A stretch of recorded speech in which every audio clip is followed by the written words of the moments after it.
प्रभु दर्शन 85 channel पर आपका स्वागत है।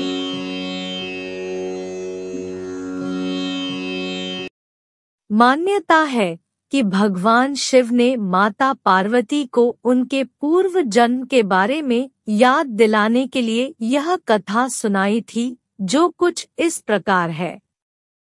भगवान शिव माता पार्वती से कहते हैं, हे पार्वती, तुमने मुझे वर के रूप में पाने के लिए घोर तपस्या की थी। तुमने अन्न जल त्याग कर सूखे पत्ते खाए, सर्दी में तुमने लगातार पानी में रहकर तपस्या की। वैशाख की गर्मी में पंचाग्नि और सूर्य के ताप से खुद को तपाया। सावन की मूसलाधार बरसात में तुमने बिना अन्न जल के खुले आसमान तले दिन बिताए। तुम्हारे इस घोर कष्ट वाली तपस्या से तुम्हारे पिता गिरिराज काफी दुखी और बेहद नाराज थे। तुम्हारी इतनी घोर तपस्या और तुम्हारे पिता की नाराजगी को देखकर एक दिन नारद जी तुम्हारे घर आए।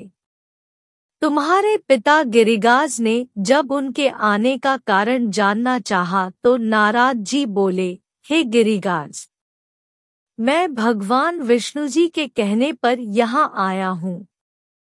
आपकी पुत्री की घोर तपस्या से खुश होकर भगवान विष्णु को उनसे विवाह करने की इच्छा है।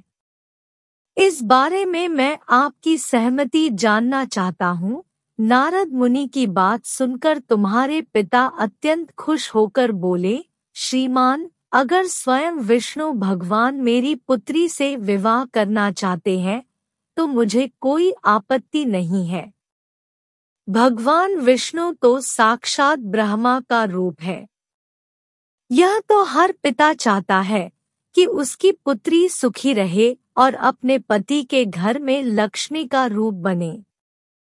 तुम्हारे पिता द्वारा स्वीकृति पाकर नारद जी विष्णु जी के पास पहुँचे और उन्हें विवाह तय होने के बारे में समाचार दिया। इस बीच जब तुम्हें इस बात की जानकारी मिली तो तुम बहुत ज्यादा दुखी हो गई। तुम्हें दुखी देखकर तुम्हारी सहेली ने तुमसे दुख का कारण पूछा। तब तुमने कहा, मैं सच्चे मन से भगवान शिव को ही अपना पति मान चुकी हूँ, लेकिन मेरे पिताजी ने विष्णु जी के साथ मेरा विवाह तय कर दिया है। मैं इतनी धर्म संकट में हूँ कि मेरे पास जान देने के अलावा कोई और दूसरा उपाय नहीं है। तुम्हारी सहेली ने तुम्हें हिम्मत देते हुए कहा कि संकट के समय धैर्य रखने की आवश्यकता होती है। तुम मेरे साथ घने जंगल में चलो जहाँ साधना भी की जाती है। वहाँ पर तुम्हें तुम्हारे पिता नहीं ढूंढ पाएंगे। मुझे पूरा भरोसा है कि भगवान तुम्हारी मदद अवश्य करेंगे। तुमने अपनी सहेली की बात सुनकर यही किया। तुम्हारे घर से यूं चले जाने पर तुम्हारे पिता बहुत दुखी और चिंतित हुए। वो उस दौरान ये सोचने लगे कि मैंने अपनी पुत्री का विवाह विष्णु जी से तय करा दिया है। अगर भगवान विष्णु बारात लेकर आए और पुत्री यहाँ नहीं मिली तो बहुत अपमान सहना पड़ेगा। तुम्हारे पिता ने तुम्हें चारों ओर खोजना शुरू कर दिया। उधर तुम नदी किनारे एक गुफा में पूरे मन से मेरी आराधना में डूब गई। फिर तुमने रेत से एक शिवलिंग बनाई। रात भर तुमने मेरी स्तुति में भजन जागरण किया। तुमने बिना अन्न जल ग्रहण किए मेरा ध्यान किया। तुम्हारी इस कठोर तपस्या से मेरा आसन हिल गया और मैं तुम्हारे पास पहुंचा। मैंने तुम्हें तुम्हारी इच्छा का कोई वर मांगने को कहा।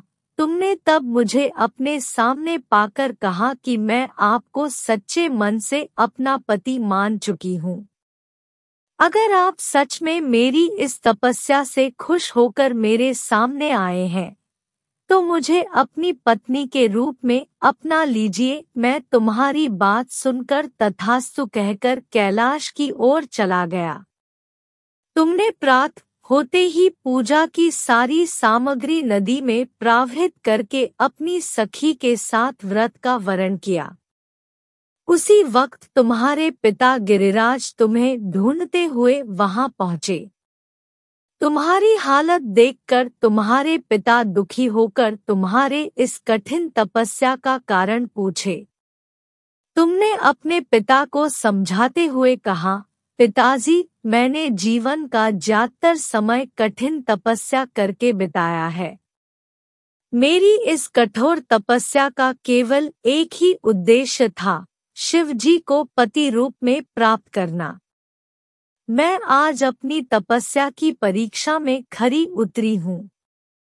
आपने विष्णु जी से मेरा विवाह करने का निश्चय किया था, इसलिए मैं आराध्य की तलाश में घर से दूर हो गई। अब मैं घर आपके साथ एक ही शर्त पर चलूंगी, जब आप महादेव के साथ मेरा विवाह कराने के लिए तैयार होंगे। तुम्हारे पिता ने तुम्हारी इस इच्छा को मान लिया और तुम्हें अपने साथ वापस ले गए। फिर कुछ समय बाद तुम्हारे पिता ने हमारा विधि विधान के साथ विवाह करा दिया।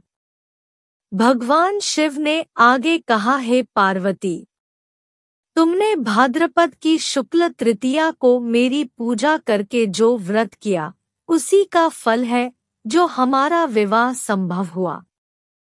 इस व्रत का ये महत्व है कि जो भी अविवाहित कन्या इस व्रत को करती है, उसे गुणी, विद्वान व धनवान वर पाने का सौभाग्य मिलता है। वहीं विवाहित स्त्री जब इस व्रत को पूरी विधि से करती है तो सौभाग्यवती होती है और पुत्र व धन सुख प्राप्त करती है। कहानी से सीख, अगर सच्चे मन और मेहनत से किसी चीज की इच्छा की जाए तो इच्छा जरूर पूरी होती है। आशा है आपको कथा अच्छी लगी होगी व हमारे चैनल को सब्सक्राइब और वीडियो को लाइक शेयर जरूर करें। धन्यवाद।